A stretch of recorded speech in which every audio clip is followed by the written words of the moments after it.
Hello, my name is Jack Doring. This is my quick presentation on the distributed file storage and content delivery system. What makes it unique is it uses a download server, a CDN network, an essential server to coordinate everything. Users can request files, and if the files have already been downloaded, it'll send that file immediately to the user so you don't have to wait for downloads. So you can stream files, for instance. So distributed system, this is just the overall class that I put, public class distributed system, imported, include MPI.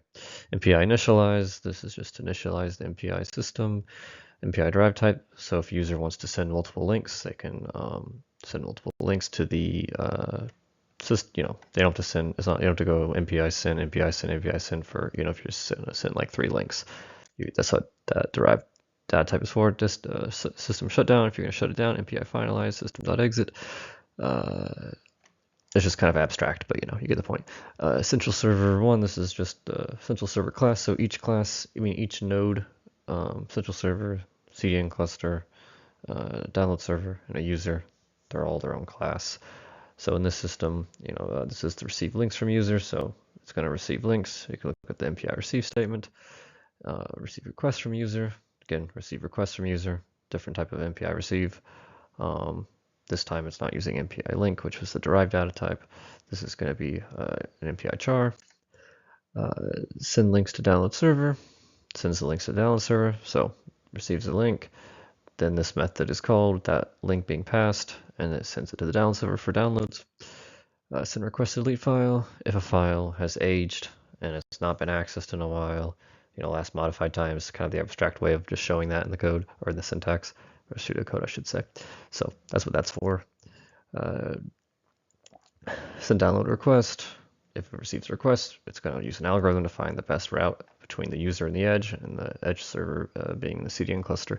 And it's going to send a request that the best route to the CDN cluster to the process is the best route. Because each download server is a process, it has its own sub-processes like threads, CDN, each edge server is a process, central server is a process, user is a process, and they all can communicate through the MPI COM world, and the CDN cluster has its own CDN cluster communicator. So download server can run a download. So this just looks and it starts the download process. So if the rank of the process, which is rank 1, is the download, like the parent or the central download, not really central, but the leader download process, that will receive the central links, and then processes 8 through 12 will be the threads that download the files. Download files here. I used a queue, so as links that need to be downloaded come in, it queues them up.